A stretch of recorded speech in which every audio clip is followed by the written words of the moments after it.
سب سے پہلی چیز جس سے شام زندگی یا موت کے لمحے آسان ہوتے ہیں، خوبصورت ہوتے ہیں، حسین و جمیل ہوتے ہیں، وہ ہے ایمان۔ یثبت اللہ الذین آمنوا بالقول الثابت فی الحیاۃ الدنیا وفی الآخرہ ویضل اللہ الظالمین ویفعل اللہ ما یشاء۔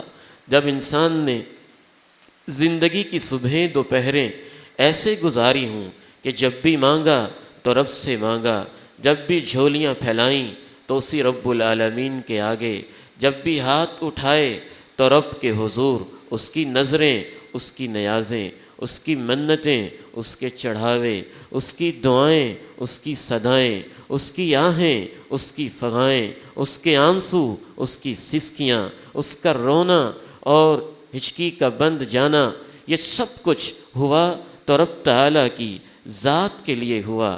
رب ذوالجلال کی عظمت کو گواہ بنا کے کہتا ہوں، جب اس کی موت کا وقت ہوتا ہے، کبھی اس نے اپنی زندگی میں ماں باپ کی وہ محبتیں نہیں دیکھی ہوں گی جو محبتیں اس وقت اللہ اس کو عنایت فرماتا ہے۔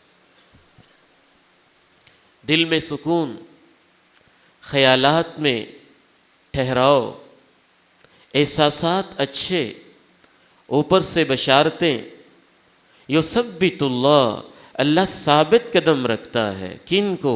الذین آمنوا، ان کو جن کے عقیدے درست ہوں، توحید پہ قائم ہوں، رب تعالیٰ کے ساتھ تعلق ان کا مضبوط، مستحکم اور پوری طرح سے پختہ رہا ہو۔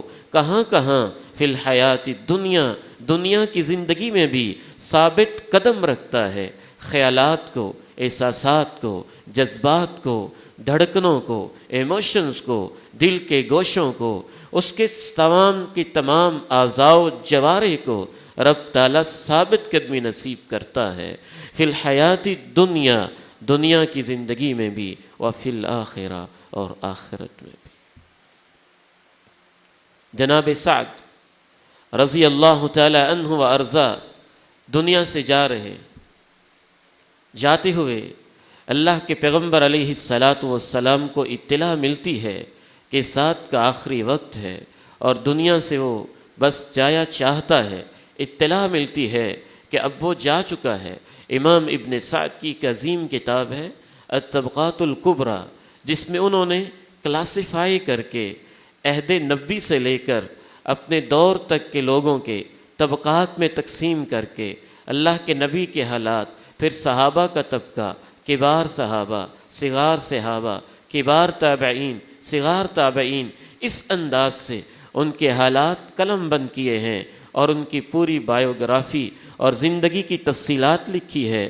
اس میں امام ابن سعد رحمہ اللہ تعالی لکھتے ہیں کہ اللہ کے پیغمبر کو جب اطلاع ملی تو اللہ کے پیغمبر نے اپنے صحابہ سے کہا تھا، اے میرے صحابہ، دوڑ کے آؤ، جلدی سے آؤ، اگر ہم سعد کو غسل دینے میں لیٹ ہو گئے تو سعد سے اللہ کو اتنا پیار ہے کہ اس کے آخری غسل کے انتظام اللہ خود کرے گا۔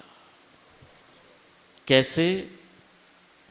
فرشتے ہم سے سبقت لے جائیں گے، وہ سعد کو غسل دیں گے، اور میری خواہش ہے، آپ فرماتے ہیں کہ ہم اس کو غسل دیں۔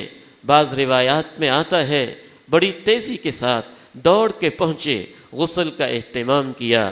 جب غسل سے فارغ ہوئے، صحابہ نے جنازہ اٹھایا تو عرض کی، ما حملنا جنازتاً اخف من جنازت سعد، اے اللہ کے پیارے نبی، میتیں تو بڑی اٹھائی ہیں، سعد جیسی پھول کی طرح کی میت، ہلکی پھلکی، لائٹ ویٹڈ ڈیڈ باڈی آج تک ہم نے نہیں اٹھائی۔ فرمایا، میرے صحابہ، سعد کی میت پھول جیسی کیوں نہ ہو، اسے اٹھانا تو فرشتے بھی اپنی سعادت سمجھتے ہیں۔ شام زندگی کتنی حسین ہوئی، اتنی حسین کہ جب جنازہ پڑا تب ارشاد فرمایا، ھذا الذی صلی علیہ 70,000 ملک لم ينزلوا الى الارض قط، سعد کے جنازے میں شرکت کے لیے آسمانوں سے 70,000 فرشتہ صرف جنازہ پڑھنے کے لیے ایسے فرشتے اترے ہیں جو آج سے پہلے زمین پہ کبھی آئے ہی نہیں تھے۔